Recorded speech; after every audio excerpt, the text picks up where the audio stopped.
Hey everyone, tonight we're diving into the tragic beauty and spectacularly poor decision making of ancient Greek divine romance.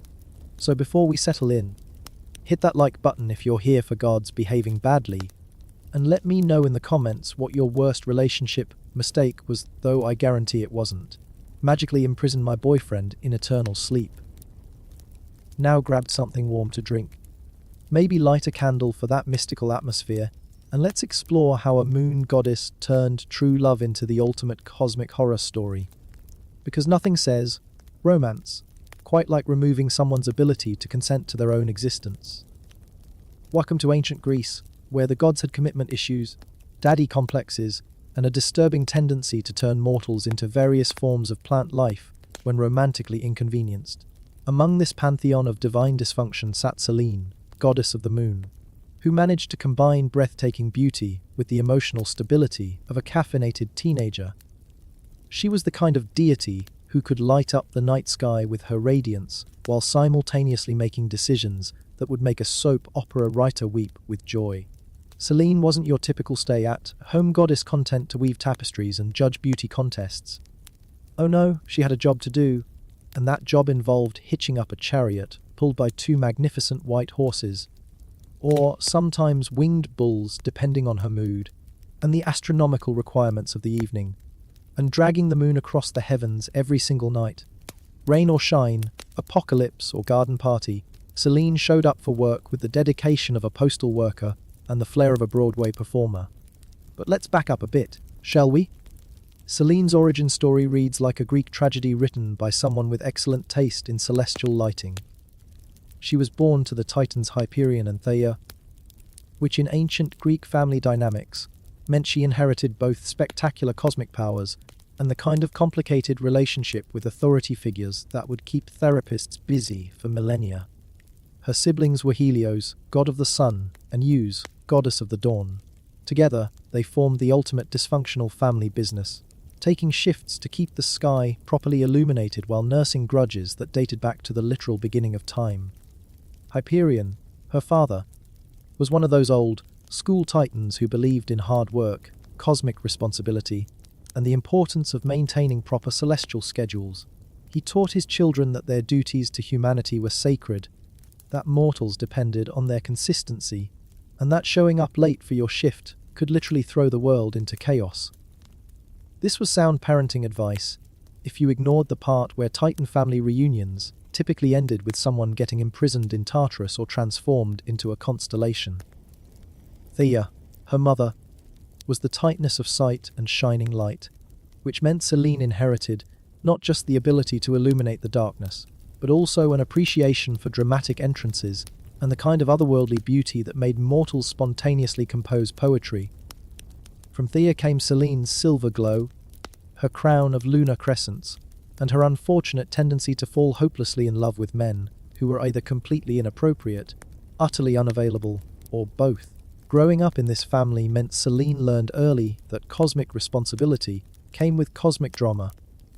Her brother Helios drove the sun chariot across the sky each day with the kind of steady reliability that made him the divine equivalent of your dependable older sibling.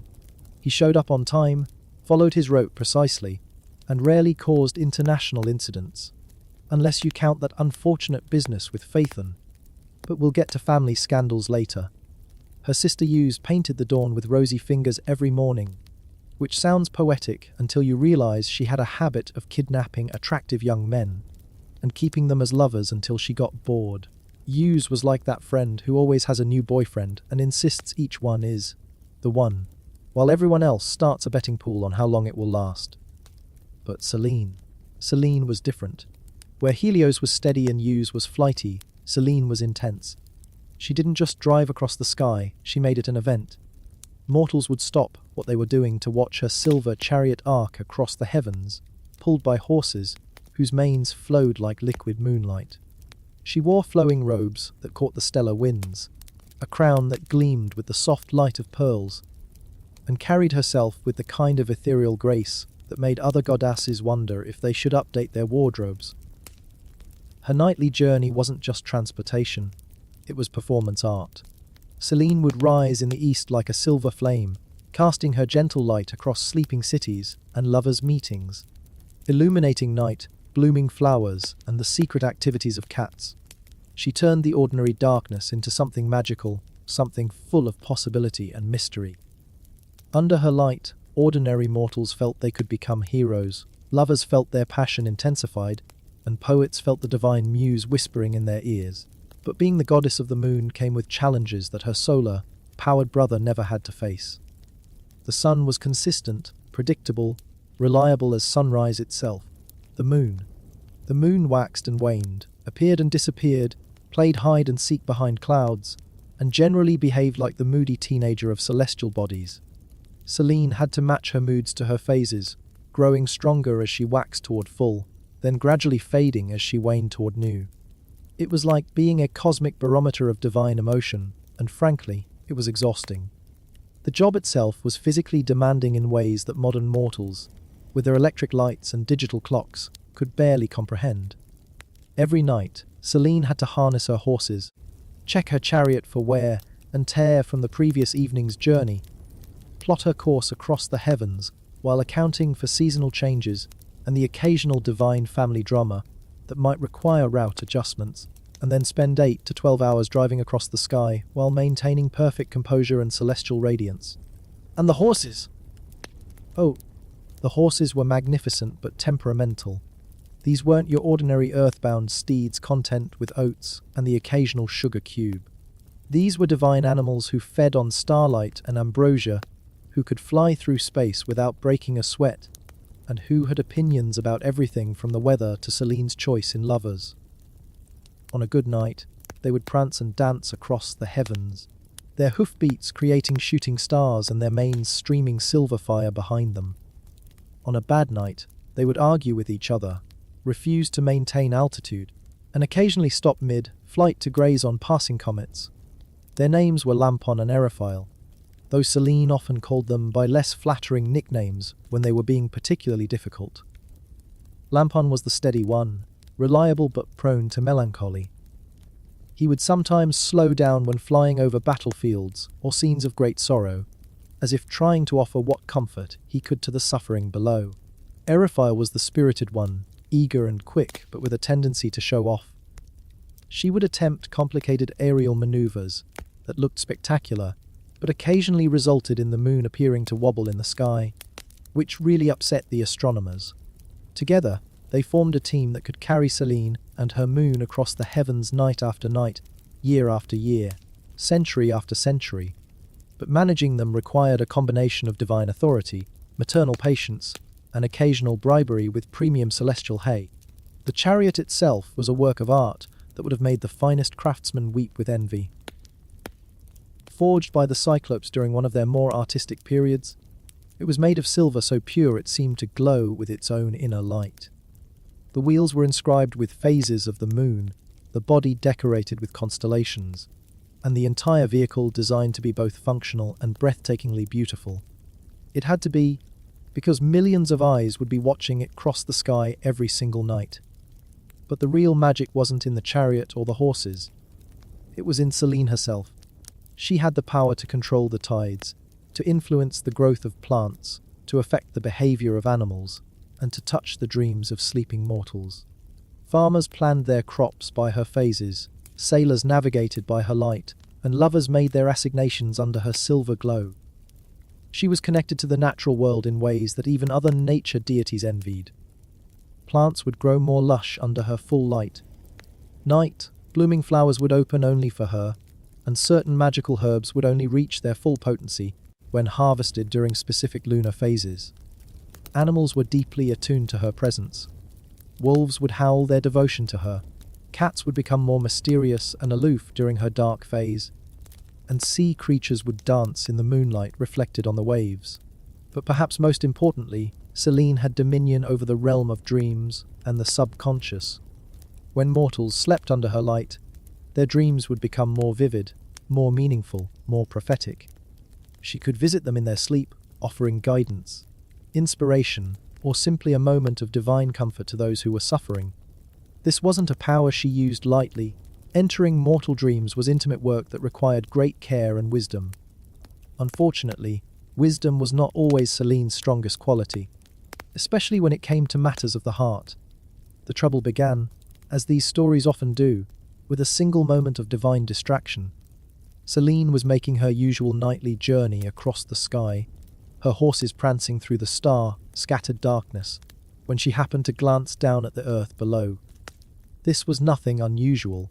Part of her job involved keeping an eye on the mortal world to ensure everything was proceeding as it should. But on this particular night, in a shepherd's field on the slopes of Mount Latmus, she saw something that made her pull back on her reins so sharply that Lampon nearly collided with a passing constellation. There, sleeping peacefully among his flock, was the most beautiful young man she had ever seen. His name was Endymion, though she didn't know that yet. All she knew was that he had the kind of classical beauty that made goddesses forget their duties and contemplate acts of cosmic irresponsibility. He was a shepherd, which meant he spent his days wandering the mountainsides with his sheep, developing the kind of natural tan and athletic build that came from actual outdoor work rather than gymnasium posing. His hair caught the moonlight like spun gold. His features were perfectly symmetrical in a way that suggested divine ancestry somewhere in the family tree. And he slept with the kind of peaceful expression that made him look like a work of art rather than an actual person. But it wasn't just his physical beauty that caught Selene's attention. There was something about his aura, a gentleness and purity that seemed to glow in its own right. Endymion was dreaming, and his dreams were visible to Selene in the way that mortal dreams often were to deities with the right kind of vision. He dreamed of flying through star-filled skies, of dancing with creatures of light, of love that transcended the boundaries between mortal and divine. His dreams were beautiful, innocent, and filled with the kind of hope that made Selene's divine heart ache with unexpected longing. She found herself slowing her chariot, then stopping it entirely, which was absolutely against protocol. The moon hanging motionless in the sky was the kind of thing that made astronomers panic and ancient civilizations start sacrificing extra goats just to be safe. But Selene couldn't help herself. She was transfixed. Now it's worth noting that goddesses falling in love with mortal men was not exactly uncommon in ancient Greece. The pantheon was full of divine beings who had looked down at the mortal world, spotted someone attractive, and promptly abandoned all sense of proportion and propriety. But there were usually established procedures for this sort of thing. You were supposed to appear in disguise, seduce the mortal through a combination of divine charisma and strategic gift-giving, have a passionate affair that produced either a heroic child or a tragic ending, and then move on to your next romantic adventure. Selene, however, was discovering that she was not built for casual divine romance. As she watched Endymion sleep, she felt something she had never experienced before: the desire to protect rather than possess, to preserve rather than consume. Most divine, mortal romances were intense but brief, burning hot and fast before flaming out in dramatic fashion. But looking at Endymion, Selene found herself wanting something different. She wanted forever. The practical problems with this desire were immediately obvious. Endymion was mortal, which meant he would age, grow old, and die within a cosmic eye blink. Even if she could have a relationship with him, it would be over almost before it began, leaving her with an eternity of grief and regret.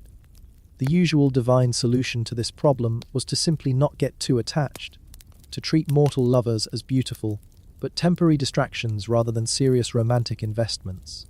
But Selene was already too far gone for practical solutions. She began to alter her nightly route to pass over Mount Latmus, timing her journey so she could spend a few extra moments watching Endymion sleep. She told herself this was harmless, just a small indulgence that didn't hurt anyone. After all, he never knew she was there, and she wasn't interfering with his life in any way, except that she was. Her extended stops over Mount Latmus were causing the moon to linger in certain parts of the sky longer than it should, which was throwing off tidal schedules and confusing nocturnal animals.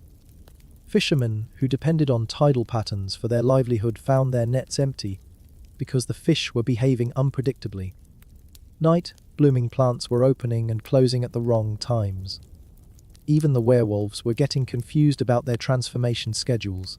Her siblings began to notice the irregularities. Helios, ever the responsible older brother, cornered her one morning as she was unhitching her horses after an unusually erratic night flight.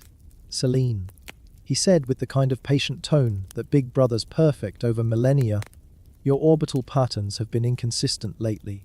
The mortals are starting to notice. There are rumors of omens and portents. Some of them are starting to sacrifice extra livestock, which is wasteful and annoying for everyone involved." Selena tried to look innocent, which was difficult when you were glowing with residual lunar energy and had grass stains on your robes from where you'd been hovering too close to mortal ground. "I don't know what you mean. My route has been perfectly standard. You lingered over Mount Latmus for nearly an hour last night. The moon appeared to be pulsing, which some rather dramatic poets are already calling the breathing of divine passion. Please tell me you're not doing something that's going to end up in epic poetry." The problem with having siblings who had known you since the dawn of time was that they could read you like a scroll. Helios took one look at Selene's expression and sighed the long, suffering sigh of a brother who had just realized his sister was about to do something spectacularly stupid. "Oh, by father's beard. You're in love with a mortal, aren't you?" Selena tried to deny it, but the silver light that surrounded her began to pulse in a way that was distinctly heartbeat-like. "It's not what you think? It's exactly what I think. Selena, you cannot have a relationship with a mortal. You know this. It never ends well. They age, they die. They leave you heartbroken and writing sad songs that make the other gods uncomfortable at family gatherings." But Selena was past the point where practical advice could reach her. She had spent weeks watching Endymion, learning his routines, memorizing his expressions, falling deeper in love with every passing night. She knew that he rose with the dawn to lead his sheep to pasture, that he played a reed flute that made even the most deaf sheep gather around to listen, that he was kind to stray animals and left offerings at every shrine he passed. She had watched him comfort a lamb that had injured its leg, seen him share his meager food with an old beggar who was probably Hermes in disguise, observed him spend an entire afternoon helping an elderly neighbor repair a stone wall. He wasn't just beautiful, he was good in a way that was becoming increasingly rare among both mortals and immortals. "I can't just forget him," she told Helios. "I've tried, but every night when I cross the sky, I find myself looking for him. When I see him sleeping there so peacefully, I feel like I understand why we do what we do, why we light the darkness. It's for people like him." Helios, who had been prepared to deliver a stern lecture about divine responsibility and the importance of maintaining proper celestial schedules, found himself softening despite his better judgment. He had watched his sister perform her duties faithfully for millennia without complaint, had seen her grow more isolated and melancholy as the centuries passed. Perhaps she deserved a chance at happiness, even if it was likely to end in tears. "All right," he said finally. "But if you're going to do this, you need to do it properly. No more hovering over mountains and making the moon wobble. If you want to meet this mortal, appear to him directly. Court him like a proper goddess. Just try not to reveal your true nature immediately. Mortals have a tendency to panic when confronted with divine beings, and panic is not conducive to romance." This advice was both sensible and completely ignored. Selena had never been good at subtle approaches or gradual revelations. She was a goddess of dramatic celestial displays, not quiet get-to-know-you conversations over mortal refreshments. When she finally decided to reveal herself to Endymion, she did it in the most spectacularly unsubtle way possible. It was a clear night in late spring, the kind of evening when the air was soft and warm and filled with the scent of blooming wildflowers. Endymion had led his flock to a high meadow on Mount Latmus where the grass was sweet and the view stretched for miles in every direction. After ensuring that his sheep were settled for the night, he had wrapped himself in his shepherd's cloak and lain down to sleep under the stars. Selena had been watching from her usual position in the sky, her chariot hovering just below the cloud line. Tonight felt different somehow, charged with possibility and the kind of electric anticipation that preceded thunderstorms or divine interventions. She found herself unable to simply observe from a distance. Before she could talk herself out of it, she was guiding her chariot downward, landing with surprising grace in the meadow where Endymion slept. The horses touched down silently, their divine nature allowing them to move without disturbing so much as a blade of grass. Selena dismounted carefully, her silver sandals making no sound on the earth. For a moment, she simply stood there, looking down at the sleeping shepherd. Up close, he was even more beautiful than she had imagined, his features perfect in the moonlight, that she realized was her own glow reflecting off his skin. She knelt beside him, not quite daring to touch, but close enough to hear his steady breathing. This was the moment when a sensible goddess would have turned around, climbed back into her chariot, and resumed her celestial duties with perhaps a wistful sigh and a mental note to be more careful about where she looked during her nightly journeys. Instead, Selena reached out and gently brushed a strand of golden hair from Endymion's forehead. The contact sent a shock of sensation through her divine form, a warmth that had nothing to do with her natural luminescence. At her touch, Endymion's eyes fluttered open, and he found himself gazing up into the face of the most beautiful woman he had ever seen. For a moment, neither of them moved. Endymion, caught between sleep and waking, wondered if he was still dreaming. The woman kneeling beside him seemed to glow with her own inner light, her hair flowing like liquid silver, her eyes holding the depth and mystery of the night sky itself. She wore robes that seemed to be cut from starlight, and when she smiled, he felt as if the sun had risen in the middle of the night. "Who are you?" he whispered, his voice hoarse with sleep and wonder. Selena had planned for this moment, had rehearsed various introductions that would ease him gently into the reality of her divine nature. She had thought she might claim to be a priestess, or a wandering poet, or perhaps a daughter of wealthy merchants traveling under the protection of armed guards, who had made camp just out of sight. Anything to delay the moment when she would have to explain that she was actually a goddess who had been watching him sleep from her position in the sky. Instead, what came out of her mouth was, "I am Selena, goddess of the moon, and I have been in love with you for weeks." This was not exactly the subtle approach that Helios had recommended. Endymion blinked several times, processing this information. On the one hand, it explained the glowing and the general otherworldly beauty. On the other hand, it was the sort of claim that usually came from people who had spent too much time alone on mountainsides, talking to their sheep. But there was something about her presence that convinced him she was telling the truth. The way the very air around her seemed to shimmer, the way the night itself seemed to lean in to listen.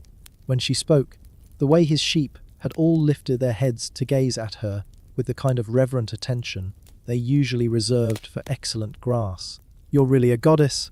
he asked. "I am. The actual goddess of the moon. The very one. And you've been watching me sleep." Selena felt her divine composure slip slightly. Put that way, it sounded distinctly creepy. "I was performing my nightly duties, crossing the sky, and I happened to notice you. And you were so beautiful that I couldn't help but observe. From a respectful distance, mostly, Endymion sat up slowly, trying to process this information. In his experience, divine visitations were usually bad news. Gods and goddesses appeared to mortals to demand sacrifices, deliver prophecies of doom, or inform them that they had accidentally offended some cosmic principle and would now be turned into a tree as punishment. They did not typically show up to declare romantic feelings. "Why?" he asked finally. "I mean, I'm just a shepherd. I'm not a hero or a king or someone important. I watch sheep and play the flute and try not to let my flock wander into wolf territory. Why would a goddess be interested in someone like me?" It was a fair question, and one that Selena had been asking herself. What was it about this particular mortal that had captured her divine attention so completely? She had seen thousands of beautiful men over the millennia, had watched heroes and kings and poets without feeling more than passing interest. What made Endymion different?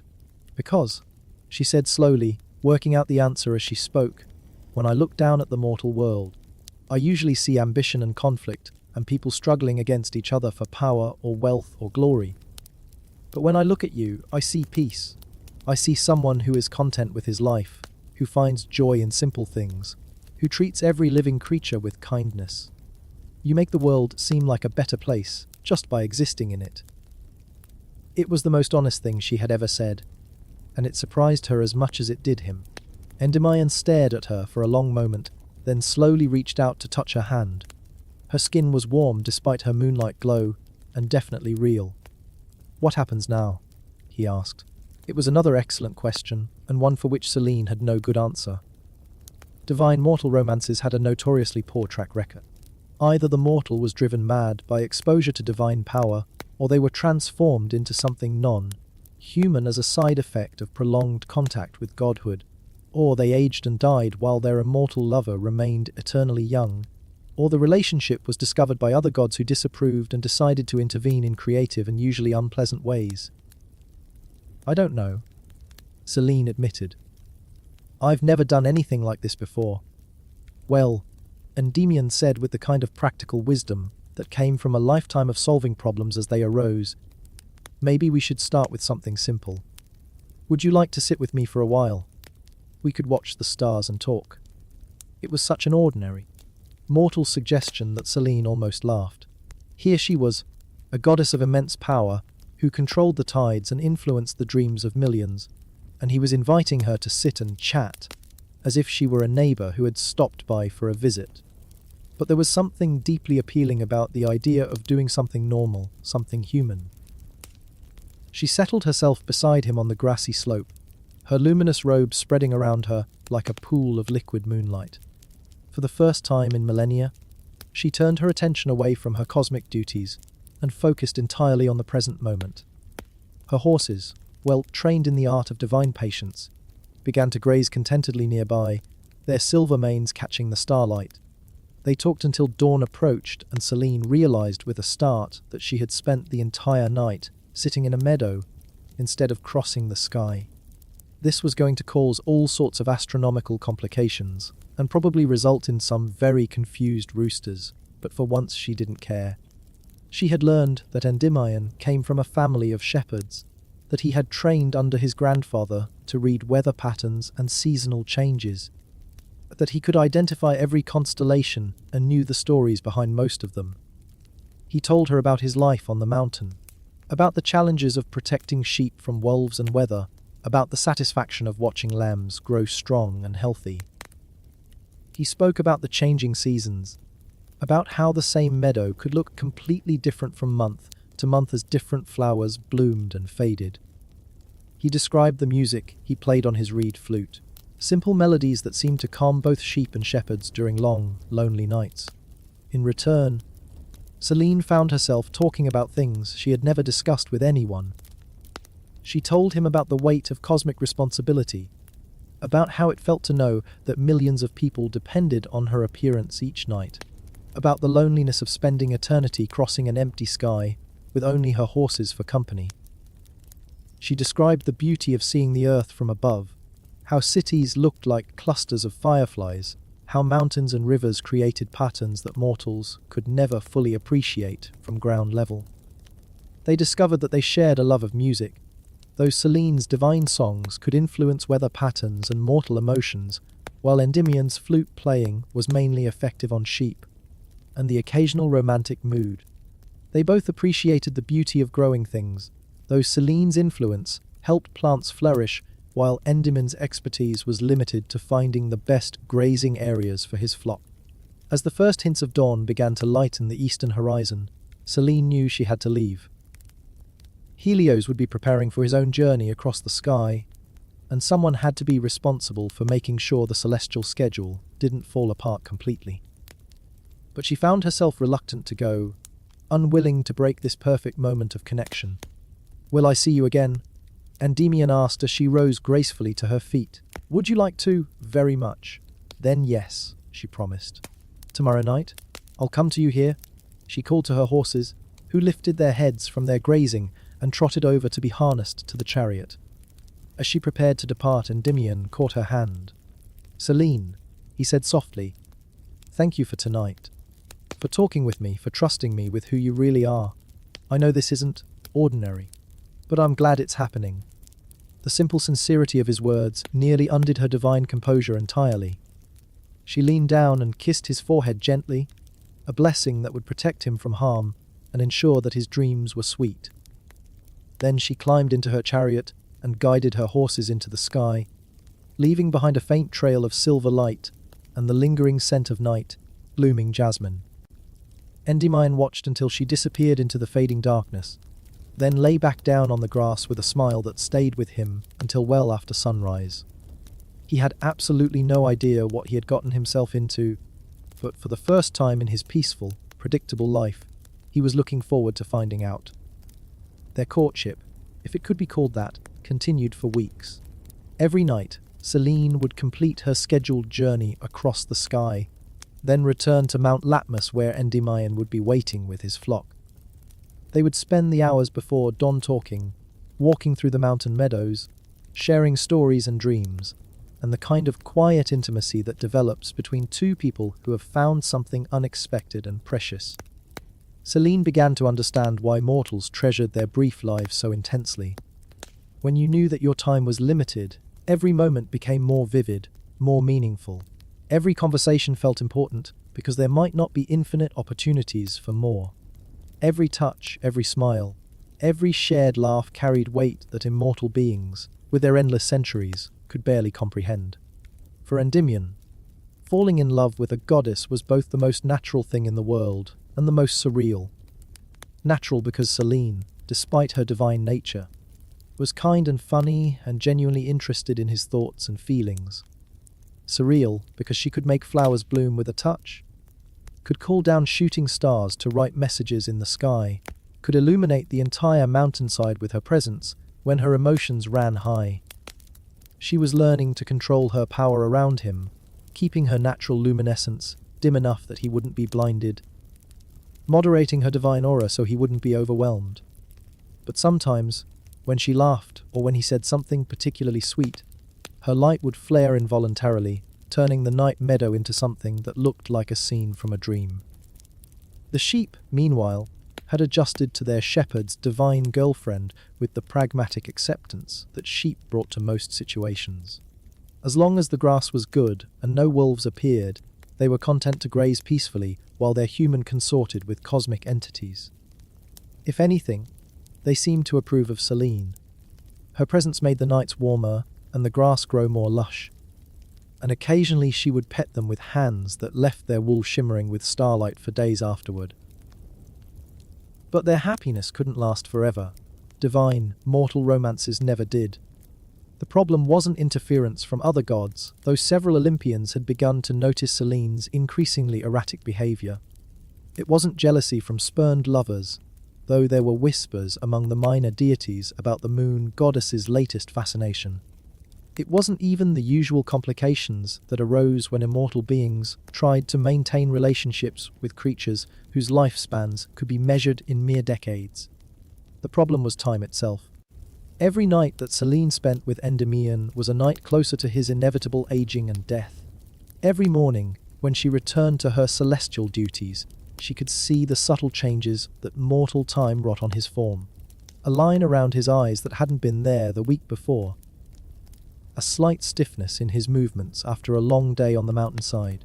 The first few silver hairs among the gold. To Endymion, these changes were barely noticeable, the natural progression of a life lived outdoors and active. To Selene, with her divine perception and immortal perspective, they were a countdown to heartbreak. She began to dread the passage of time in a way she never had before.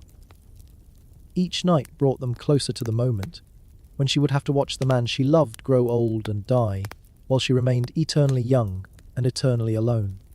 The irony wasn't lost on her that she, who controlled the cycles of the moon and the passage of nights, had fallen in love with a being whose existence was defined by linear time. Her love was making her understand mortality in ways that millennia of observing humans from afar never had. She was learning what it meant to fear loss, to treasure fleeting moments, to wish desperately that time could stop. And then, one night, she realized that maybe it could. The idea came to her gradually, born from desperation and the kind of divine arrogance that made gods think they could solve any problem with sufficient application of cosmic power. If Endymion's mortality was the obstacle to their happiness, then perhaps his mortality could be adjusted. It wouldn't be the first time a god had intervened to preserve a beloved mortal. The stories were full of heroes who had been granted immortality, Lovers who had been transformed into constellations, beautiful mortals who had been given eternal youth to preserve their beauty forever. Zeus himself had made Ganymede immortal to serve as cupbearer to the gods.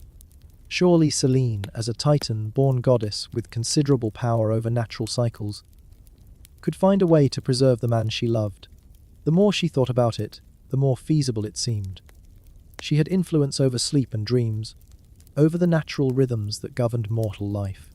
If she could find a way to suspend Endymion in a state between waking and sleeping, between youth and age, she could preserve him exactly as he was forever. They could have eternity together, infinite nights of conversation and companionship and love. It was a solution that appealed to her divine nature and her romantic heart while completely ignoring several rather important practical considerations. But love, especially divine love, has never been particularly practical. She began to research the magic required for such a transformation. The cosmic forces that governed life and death were not easily manipulated, even by gods. But Selene had advantages that lesser deities lacked. Her connection to natural cycles gave her insight into the rhythms of existence. Her dominion over sleep and dreams meant she understood the borderlands between consciousness and oblivion. Her Titan heritage provided her with the raw power needed to work magic on such a fundamental level. The spell she devised was complex and delicate, requiring precise timing and enormous expenditure of divine energy. It would place Endymion in a state of perfect suspension, neither fully awake nor truly asleep, neither aging nor dying. His body would be preserved exactly as it was, young and strong and beautiful. His mind would rest in peaceful dreams that she could visit and share. He would be safe, protected, eternal. The only drawback was that he would never again experience true waking life. He would never again tend his sheep, or play his flute, or walk freely through the mountain meadows. He would exist in a perpetual twilight state, conscious but not active, alive but not living. It was, she told herself, a small price to pay for immortality. He would be happy in his dreams, and she would be with him every night until the end of time. She never asked if he wanted this. The night she cast the spell was one of those perfect spring evenings when the air was soft and warm and filled with the scent of blooming wildflowers. Endymion had been waiting for her in their usual meadow, lying on his shepherd's cloak and watching the stars. When she arrived, he greeted her with the same gentle smile that had first captured her divine heart. "You're early tonight," he observed, noting that the moon was still climbing toward its zenith rather than beginning to descend. "I wanted to spend more time with you," she said, which was true as far as it went. She settled beside him on the grass, her divine nature making the night air shimmer with silver light. "Endymion, what would you say if I told you there was a way for us to be together forever?" He turned to look at her, noting something different in her voice, an intensity that hadn't been there before. "What kind of way?" "A way to stop time from taking you away from me. A way to preserve you exactly as you are now, young and beautiful, so we can have eternity together." Endymion was quiet for a long moment, considering her words. In the weeks they had been meeting, he had come to understand that divine love operated by different rules than mortal affection. Gods thought in terms of centuries and millennia, not seasons and years. What seemed like forever to him was barely a moment to her. "What would that mean, exactly?" he asked carefully. Selene took his hands in hers, her touch warm despite the cool silver light that surrounded her. "I could cast a spell that would keep you as you are now. You wouldn't age, wouldn't sicken, wouldn't die. We could be together every night for as long as the stars shine. But," she hesitated, even in her lovesick state, she wasn't quite ready to lie outright to the man she claimed to adore. "You would sleep, a deep, peaceful sleep filled with beautiful dreams. I could visit you there, share your dreams, be with you always. I would never wake up. You wouldn't need to. In dreams, we could have anything we wanted. We could fly together across the heavens, explore distant worlds, live 1,000 different lives. Reality is limiting, Endymion. Dreams are infinite." The Endymion pulled his hands free and sat up, a frown creasing his brow. Even as a simple shepherd, he could see the problems with this plan. "What about my sheep, my family, my life? Your sheep would be cared for by other shepherds. Your family would remember you fondly. And your life? Your real life? Your important life? would be with me. The casual dismissal of everything that mattered to him should have been a warning sign. But Selene was so caught up in her vision of eternal love that she couldn't see how her solution looked from his perspective. To her, his mortal concerns seemed trivial compared to the gift she was offering. Immortality! Eternal youth! Forever in the arms of a goddess! What shepherd wouldn't leap at such an opportunity? I need to think about this, Endymion said slowly. Selene's divine heart sank. This wasn't the grateful acceptance she had expected. What is there to think about? I'm offering you forever, Endymion. Most mortals would consider that the greatest gift imaginable. Most mortals aren't being asked to give up consciousness for it. There was an edge to his voice that Selene had never heard before. For the first time since she had fallen in love with him, Endymion was looking at her not with adoration, but with something approaching wariness. It was a look that said he was beginning to understand that divine love might not be the blessing he had initially thought it was. You don't understand, Selene said, her voice taking on the imperious tone that gods used when mortals failed to be appropriately grateful for divine intervention. This is the only way we can be together, your mortal Endymion. Every day you grow older. Every day you move closer to death. I'm trying to save you from that. Maybe I don't want to be saved from it. The words hung between them like a challenge. Selene stared at him, her silver eyes wide with incomprehension. How could he not want to be saved from aging and death?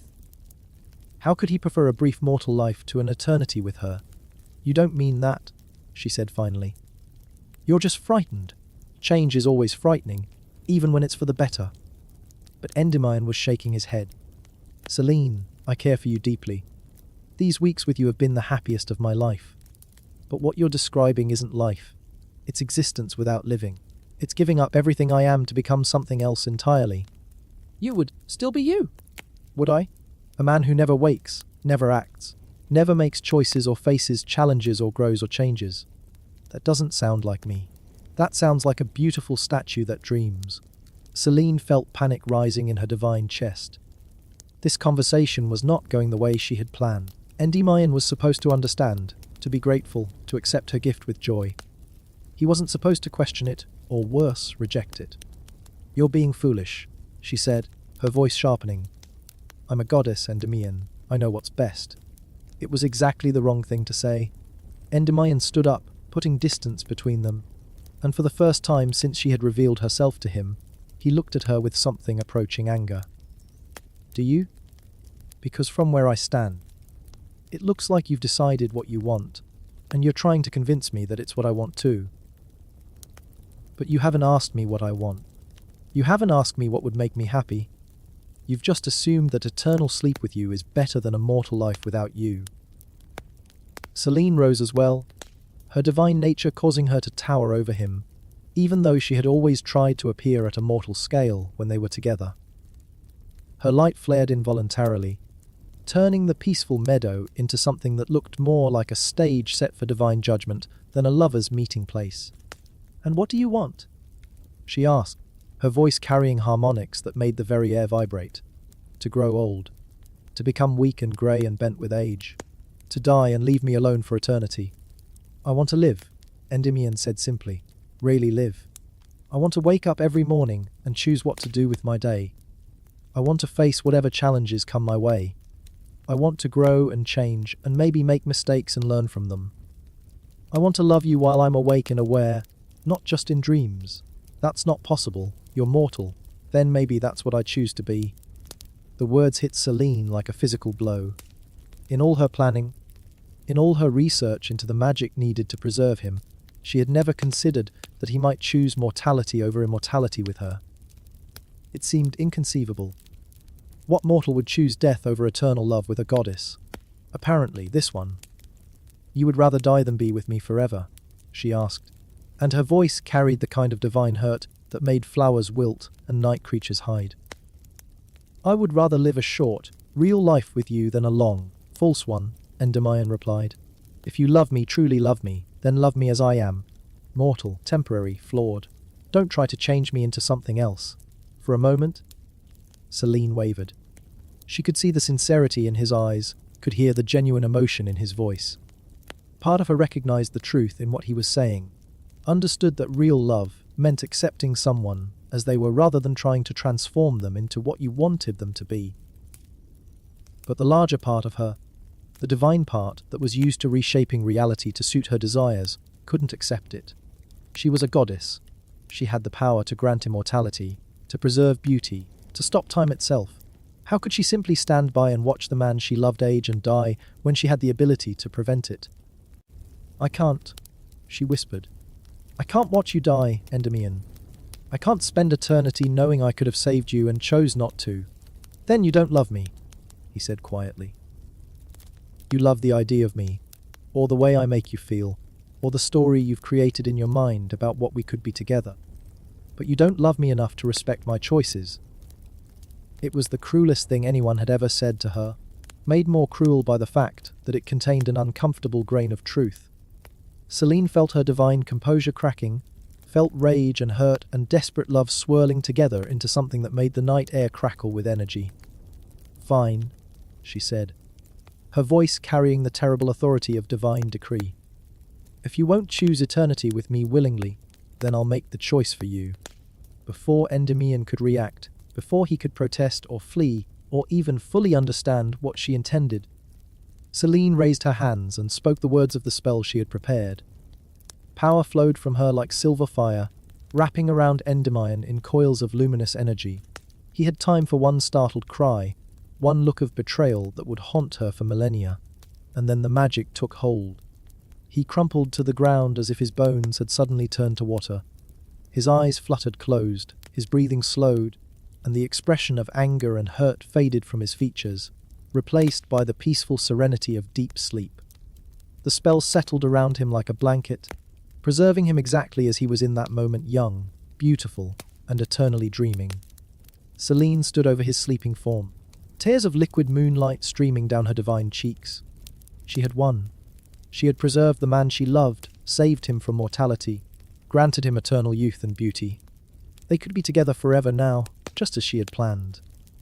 So why did victory feel so much like loss? She knelt beside him and touched his face gently. He was warm, breathing, alive, but not living. In sleep, his features had relaxed into an expression of such perfect peace that he looked like a work of art rather than a person. There was no anger now, no hurt, no trace of the man who had challenged her and questioned her and refused to be what she wanted him to be. "I'm sorry," she whispered to his sleeping form. "But this is the only way we can be together. Someday you'll understand." But even as she spoke the words, she wasn't sure she believed them. The immediate aftermath of Selene's spell was chaos of the cosmic variety. Endymion's sudden disappearance from waking life had consequences that rippled far beyond Mount Latmus. His sheep, deprived of their shepherd's guidance, wandered into neighboring territories and caused property disputes that escalated into family feuds. His family searched for him desperately, eventually concluding that he had been killed by wolves or bandits and holding a funeral that left his mother inconsolable for months.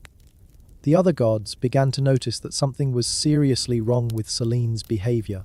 Her nightly journeys across the sky became even more erratic as she spent increasingly long periods hovering over the cave where she had hidden Endymion's sleeping form.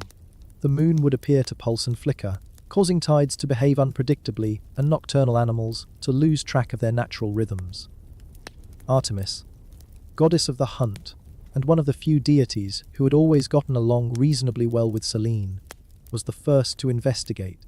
She found her fellow moon goddess sitting beside a sleeping mortal in a hidden grotto, stroking his hair and whispering to him as if he could hear her. "Selene," Artemis said carefully, taking in the scene with the practiced eye of someone who had seen divine obsession go wrong before. "What have you done?" "I've saved him," Selene replied without looking up. "I've preserved him exactly as he is so we can be together forever."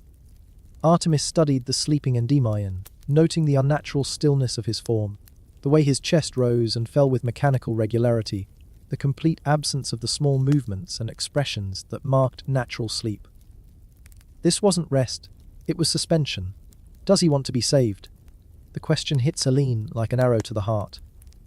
He doesn't understand. Mortals never understand what's best for them. They're too focused on the present to see the bigger picture. That wasn't what I asked. Selene finally looked up, her silver eyes blazing with defensive fury. I am a goddess, Artemis. I have the power to grant immortality, and I chose to use it to preserve someone I love. How is that wrong? Because you used it on someone who didn't want it. The simple statement hung in the air between them. Artemis had put her finger on the heart of the problem with surgical precision. Selene had acted out of love, but she had acted without consent. She had made a decision about Endymion's life without considering what he wanted for himself. He would have died, Selene said weakly. Yes, that's what mortals do. It's part of what makes them mortal. And if you truly loved him as a mortal, you would have accepted that. I can't watch him die. Then you should have ended the relationship before it reached this point. Love sometimes means letting go, Selene. It means putting someone else's happiness above your own desires. But Selene was past the point where wisdom could reach her. She had committed herself to this course of action, had invested too much divine power and emotional energy to turn back now. What's done is done. Endymion is safe, preserved, eternal. We can be together in his dreams. Artemis looked at her with something approaching pity. And what about his dreams, Selene? What about what he wants to dream about? It was a question Selene couldn't answer, because she had never thought to ask. In her vision of their eternal love, she had imagined sharing Endymion's dreams, guiding them, shaping them into perfect romantic fantasies. But she had never considered what he might want to dream about, what memories or hopes or fears might populate his sleeping mind. She was about to find out. Entering Endymion's dreams required delicate work. Selene had to synchronize her divine consciousness with his mortal sleep patterns, slipping into his mind during the deep phases when dreams were most vivid and accessible. The first time she managed it, she expected to find the kind of romantic paradise she had imagined, a dreamscape, where they could love freely without the constraints of mortality and divine duty. Instead, she found herself in a field of sheep, not metaphysical sheep or symbolic sheep or dream, sheep that could fly and sing and dance. Ordinary, woolly, grass-eating sheep that looked exactly like the flock Endymion had tended in life. They grazed peacefully in a meadow that was a perfect replica of Mount Latmus, complete with the rocky outcroppings and wildflowers and distant view of the sea. Dream, Endymion was there too, looking exactly as he had in life, tending his flock with the same gentle care he had always shown. When Selene appeared in the dream, he looked up and smiled, but it was a polite, distant smile rather than the warm recognition she had expected. "Hello," he said cordially. "Are you lost? These mountains can be confusing for travelers." He didn't remember her. In his dream state, with his consciousness suspended and his memories locked away, Endymion had no recollection of their courtship, their love, or the choice that had brought him to this eternal sleep. He saw her as a stranger, beautiful but unfamiliar. Selene felt her divine heart break in ways she hadn't known were possible. This wasn't the reunion she had imagined. This wasn't the grateful lover awakening to eternal happiness in her arms. This was a man whose memories of their love had been erased by the very spell meant to preserve him. "Don't you know me?" she asked, unable to keep the desperation from her voice. Dream, Endymion studied her face carefully, a frown of concentration creasing his brow. "You seem familiar somehow, but I can't place where we might have met. I don't often encounter travelers on these slopes, especially ones so..." He gestured vaguely at her otherworldly beauty. "So remarkable." She tried to remind him, tried to recount their meetings, their conversations, the growing love between them. But dream, logic operated by different rules than waking memory. The more she insisted on their shared past, the more confused and distressed dream Endymion became. Finally, he began to back away from her, clearly disturbed by this strange woman who claimed to know him intimately, but whom he couldn't remember at all. "I think you should go," he said finally. "I don't know what you want from me, but I can't help you." Selene fled the dream in tears, returning to her divine consciousness with the taste of failure bitter in her mouth. This wasn't how it was supposed to work. In her research, in all the stories of lovers granted immortality through divine intervention, the mortal was supposed to be grateful, happy, unchanged except for the gift of eternal life. She tried again the next night, and the next, each time hoping that somehow Endymion's dream self would remember their love.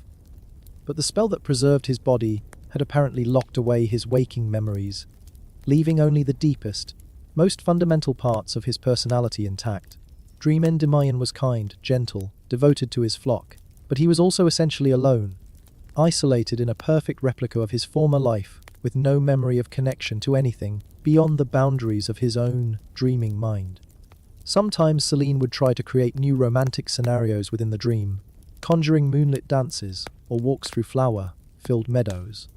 But Dream Endymion would politely decline her invitations, explaining that he needed to tend to his sheep and couldn't spare time for social activities with mysterious strangers.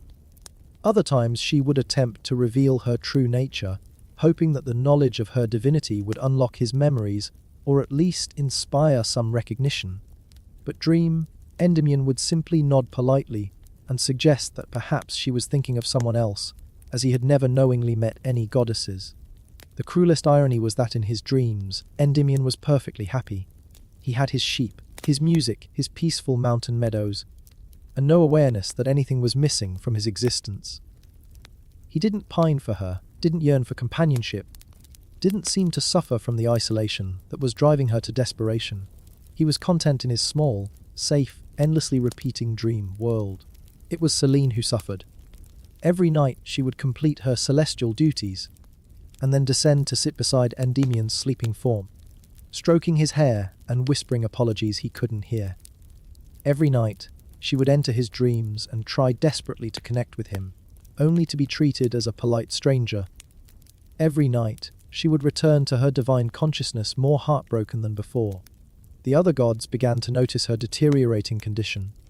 Her light grew dim and erratic, her celestial movements became increasingly unpredictable, and her usual serene demeanor was replaced by barely controlled anguish.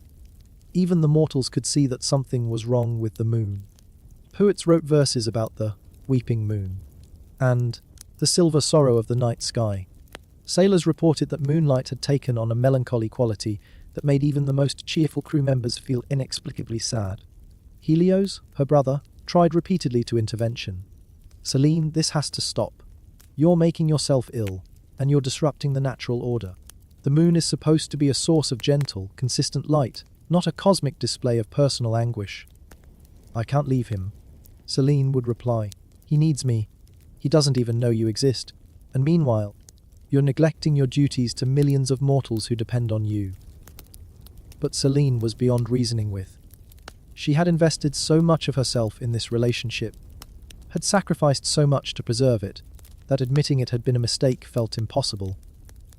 She was trapped in a prison of her own making, bound to a love that could never be reciprocated, committed to an eternity of one-sided devotion. Months passed, then years. Endymion slept on, his body perfectly preserved, his dreams locked in their endless loop of pastoral contentment. Selene haunted his sleeping form like a silver ghost, growing ever more pale and insubstantial as her divine essence was consumed by grief and futile longing. It was Artemis who finally forced the issue. She appeared in the grotto one night to find Selene collapsed beside Endymion's sleeping form, her light barely more than a flickering candle flame. "This ends now," Artemis declared with the kind of divine authority that brooked no argument. "You're destroying yourself, and you're failing in your cosmic responsibilities. How many ships have been wrecked because sailors couldn't navigate by your erratic light? How many crops have failed because your influence over natural cycles has become unpredictable?" "I don't care," Selene whispered. "Nothing matters except him." "Then you're not the sister I thought you were. The Selene I knew cared about justice, about her duties, about the welfare of mortals who looked to her for guidance and protection. This creature obsessing over a sleeping man is someone else entirely." Artemis knelt beside her fellow goddess and spoke more gently. "Selene, look at him. Really look at him. He's not the man you fell in love with. That man made choices, had opinions, challenged you when he disagreed with your plans. This is just a beautiful shell having peaceful dreams about sheep. You've preserved his body, but you've killed everything that made him who he was. I saved him from death, no. You saved his form from decay, but the man you loved is gone as surely as if he had died naturally. The only difference is that you have to watch his empty shell for eternity instead of being able to grieve and move on. The words cut through Selene's self, delusion like a blade. For the first time in months, she really looked at Endymion's sleeping form. Artemis was right. The man who had challenged her, who had argued with her about the nature of love and choice, who had preferred mortality to immortality without consciousness, that man was gone. What lay before her was a beautiful automaton going through the motions of dreaming without any real substance behind the dreams. "What have I done?" she whispered. "You made a mistake," Artemis replied. "A terrible, understandable mistake born from love and fear and divine arrogance. But mistakes can sometimes be corrected. The spell can't be undone. I made it too powerful, too permanent. He'll sleep forever. Then perhaps it's time to let him sleep in peace. Without your constant interference, without your attempts to force your way into his dreams, without your grief poisoning his rest, let him have the gentle dreams he's chosen, and you return to the duties you've abandoned." It was the hardest advice Selene had ever received, and also the wisest. But accepting it meant acknowledging that her great act of love had actually been an act of selfishness, that her attempt to preserve their relationship had destroyed it more thoroughly than death ever could have. It meant admitting that she had been wrong, catastrophically and irreversibly wrong, about what love actually required. For several long moments, the two goddesses knelt beside Endymion's sleeping form in silence. Finally, Selene reached out and touched his face one last time, her fingertips tracing the familiar contours of cheek and jaw and brow. "I'm sorry," she whispered, though she wasn't sure if she was apologizing to him, or to herself, or to the universe in general for the magnitude of her mistake. "I thought I was saving you. I thought I was giving you the gift of forever. But I was just too afraid to let you go." She leaned down and kissed his forehead, a farewell blessing that tasted of salt, tears, and regret. Then she stood, her divine form wavering like moonlight on water, and walked away from the cave where she had imprisoned her lover in eternal sleep. It should have been the end of the story. Tragic love affairs between gods and mortals were supposed to conclude with dramatic gestures of renunciation, with the immortal partner learning important lessons about the nature of love and loss before moving on to their next cosmic adventure. But Selene discovered that some mistakes have consequences that echo through eternity, and some lessons are learned too late to matter. She returned to her celestial duties. Yes, she resumed her nightly journey across the heavens, pulling the moon through its proper phases, maintaining the tides and the natural rhythms that mortals depended upon. But she was changed in ways that could never be reversed. The joyous goddess who had once danced across the sky with silver horses had become something sadder, more subdued, carrying the weight of irreversible regret. The mortals noticed the difference. Moonlight took on a melancholy quality that poets would write about for millennia. Lovers meeting under the full moon would find themselves unaccountably moved to tears. Children would look up at the night sky and ask their parents why the moon looked so lonely. Even the werewolves reported that their transformations felt somehow more sorrowful, as if the lunar magic that drove them had been tainted with cosmic grief. And Endymion slept on. Artemis had been right about one thing: without Selene's constant interference, his dreams settled into a peaceful routine. No longer tormented by a strange goddess insisting on a love he couldn't remember. Endymion was free to tend his imaginary sheep in perfect contentment. His sleep was undisturbed, his rest complete, his dreaming mind untroubled by longings for a waking world he no longer remembered. But Selene couldn't stop herself from checking on him. Not every night. She had learned that much restraint, but regularly enough to ensure that his physical form remained healthy and unchanged. She would hover at the edge of his dreams sometimes, careful not to intrude but unable to resist catching glimpses of the simple pastoral life he had created in his sleeping mind. He was happy there, in his way, limited but content, safe but imprisoned, preserved but not truly alive. It was exactly what she had wanted for him, and exactly what made her original decision so inexcusable. She had chosen his happiness for him, decided what form his existence should take, imposed her will upon his life without his consent. The fact that Endymion seemed satisfied with his lot only made her crime worse, not better. Other gods began to visit the cave where Endymion slept. Not to interfere, even divine beings had some respect for the consequences of cosmic mistakes, but to observe and learn. Sleeping Beauty became something of a cautionary tale among the immortals, a reminder of what could happen when divine love became divine obsession. Young gods would be brought to see Endymion as part of their education in the proper relationship between immortal and mortal beings. This, their elders would say, is what happens when you try to make mortals into something they're not. This is why we must love them as they are, not as we wish they could be. Zeus himself came to examine Selene's handiwork, accompanied by his usual retinue of advisors and yes, gods. He studied the sleeping shepherd with the calculating eye of someone who had made his own share of questionable romantic decisions over the millennia. Impressive work, he admitted grudgingly. The preservation spell is flawless. He could sleep like this until the end of time without aging a day.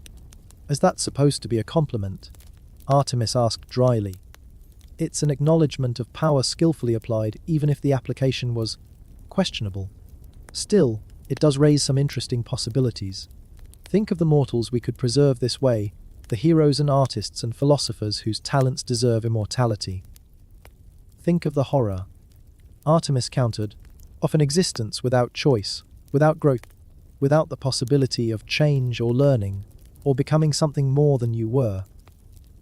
The debate that followed became legendary among divine beings, a philosophical argument about the nature of love, choice, free will, and the responsibilities that came with cosmic power. But all the philosophical discussion in the world couldn't change Endymion's situation.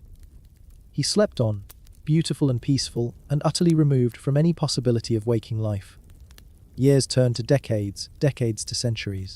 Civilizations rose and fell around Mount Latmus while Endymion slumbered in his hidden cave.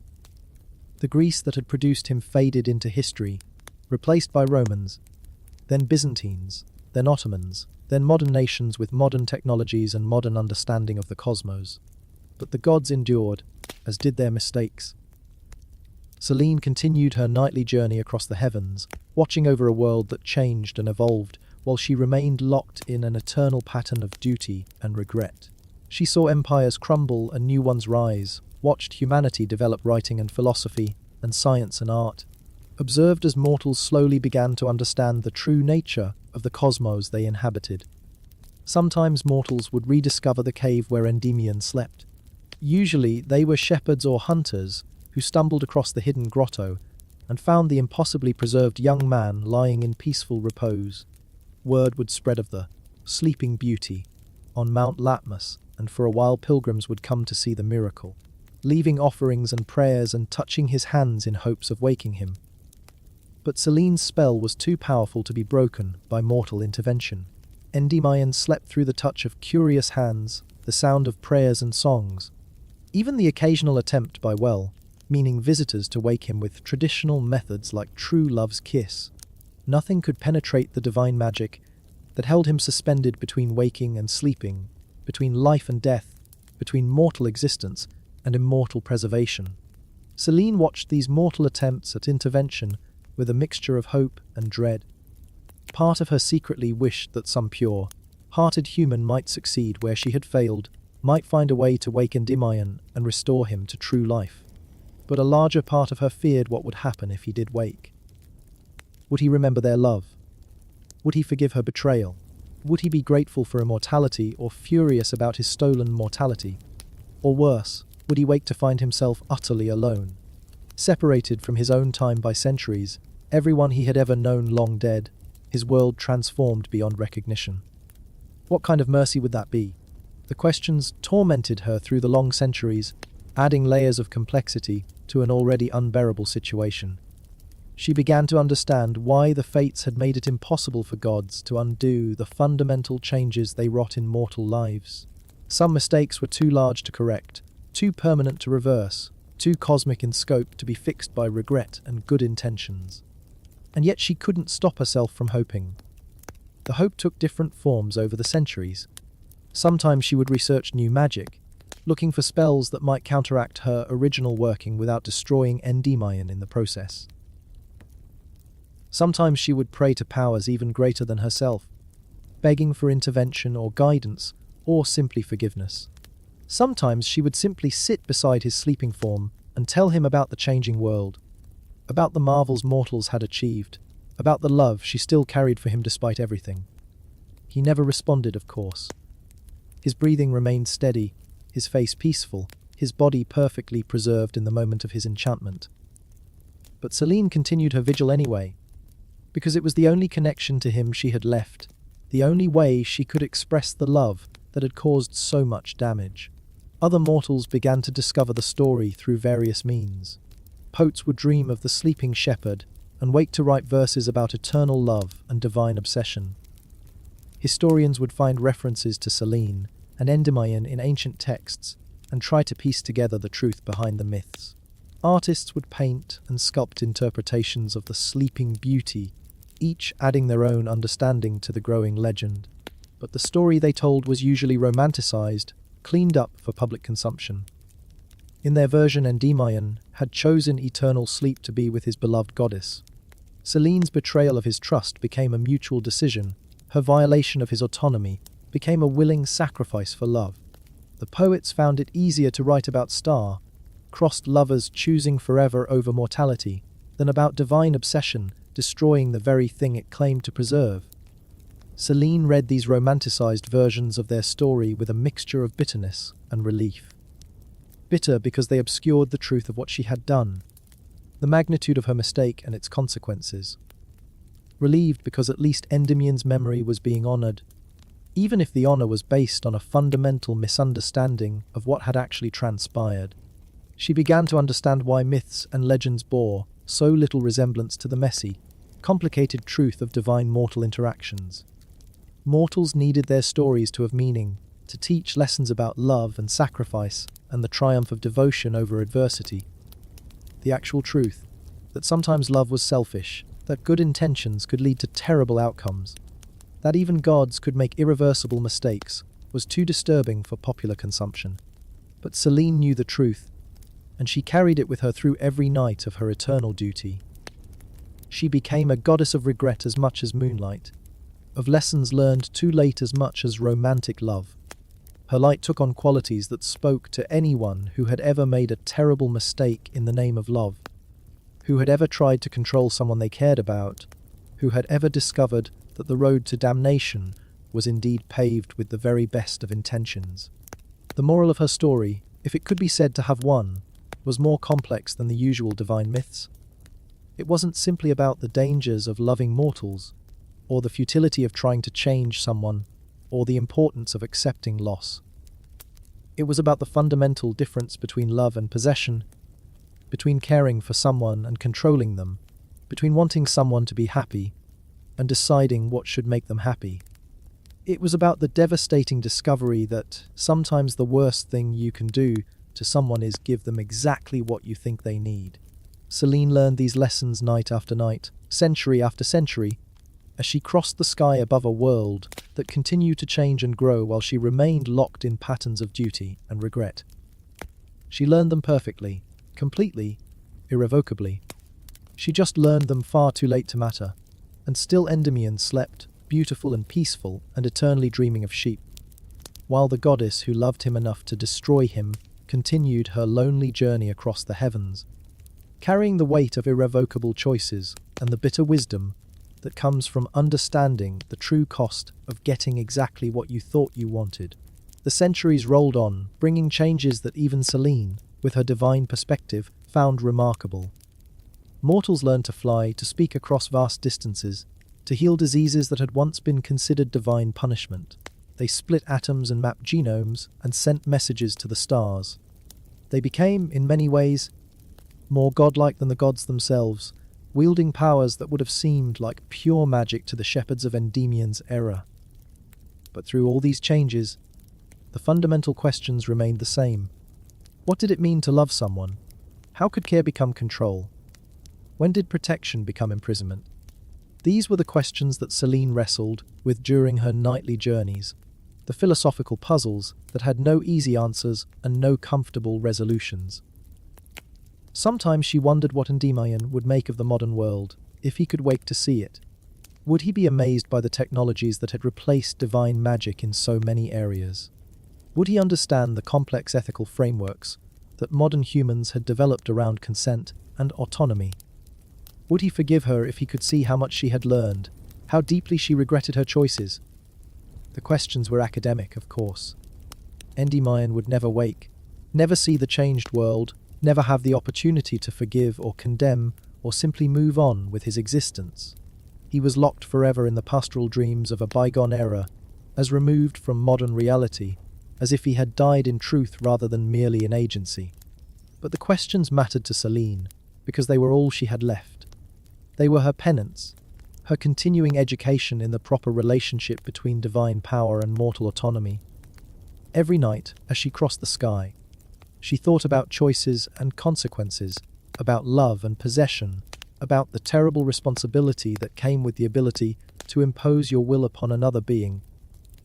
She thought about these things, not because she could change what had happened, but because she could at least ensure that she understood it fully, that she learned every possible lesson from her cosmic mistake. It was the only way she could honor what Endymion had been, the only tribute she could offer to the man whose choices she had stolen in the name of love. And perhaps, in some cosmic sense, her understanding mattered. Perhaps other gods, seeing her nightly journey of regret, learned to be more careful with their own loves and obsessions. Perhaps mortals, sensing something in her melancholy light, became more thoughtful about the difference between caring for someone and controlling them.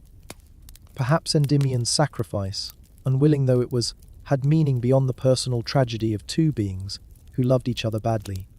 Or perhaps it was simply a cosmic mistake that would echo through eternity, a reminder that even gods could fail catastrophically when they confused love with possession, protection with imprisonment, their own needs with someone else's best interests.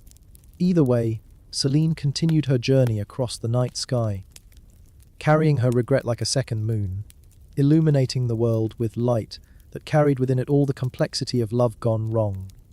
She had become something new in the pantheon of divine beings, not just a goddess of the moon, but a goddess of loving badly, of learning too late, of carrying the consequences of irreversible choices.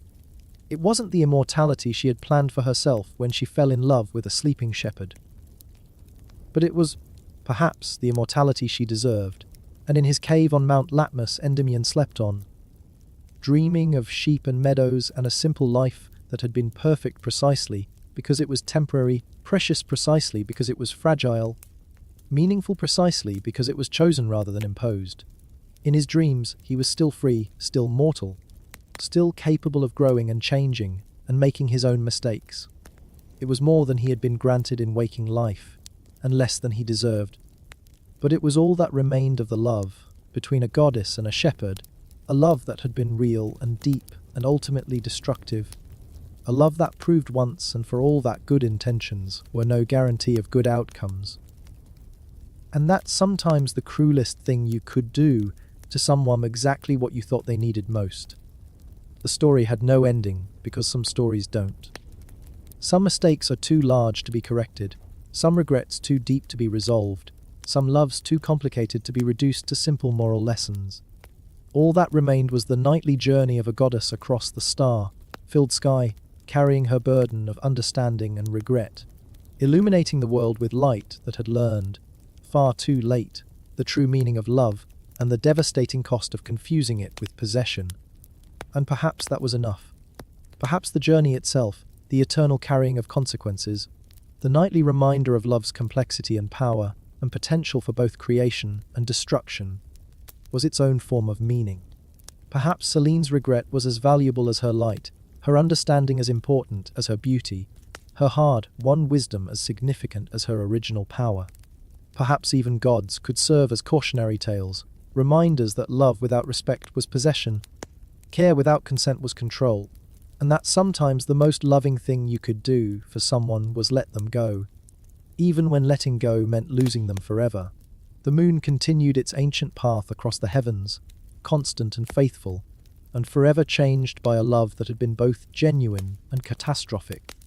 And somewhere far below, in a cave that time had forgotten, a shepherd slept eternal dreams of freedom while the goddess who loved him learned, night after night, the difference between loving someone and letting them be themselves, It was a lesson that echoed across the cosmos, a reminder written in silver light across the darkness of every night sky that love, real love, was not about having someone forever, but about caring enough to let them choose their own forever, even if that choice led them away from you. Even if that choice led them toward mortality, toward pain, toward all the messy complexity of a life lived freely rather than a existence preserved in amber. Even if that choice broke your divine heart and left you carrying regret across the heavens until the end of time itself. That, perhaps, was what it truly meant to love like a goddess, not to use your power to possess, but to use your wisdom to release, not to preserve what you wanted to keep, but to honor what the other person needed to become. Selena had learned this lesson perfectly. She had just learned it several centuries too late to matter, but she carried it with her still, night after night, across the eternal sky, a goddess transformed by love into something both more and less than she had been before, more wise, more compassionate, more understanding of mortal frailty and divine responsibility, but less free, less joyous, less capable of the innocent happiness she had known before she discovered the terrible weight of irreversible choices. She had become what love makes of us all, eventually someone who understands the cost of caring, the responsibility of power, and the devastating discovery that sometimes the best thing you can do for someone is the hardest thing you can imagine doing for yourself. The story continued, as all true stories do, in the living of it rather than in any neat conclusion. Every night brought new understanding, new regret, new appreciation for the complexity of love and choice, and the delicate balance between caring for someone and controlling them. And every night, somewhere on a mountain that had long since been forgotten by the world, a shepherd slept dreams of freedom, while the goddess who had stolen that freedom from him finally, slowly, painfully, learned what freedom actually meant. It was a lesson written in moonlight across the darkness, visible to anyone who knew how to read the subtle language of divine regret and cosmic consequence. It was a story without an ending, because the best stories never really end. They just teach us, night after night, what it means to love and lose, and carry the weight of our choices across the vast, star-filled sky of existence. And perhaps in the end, that was enough.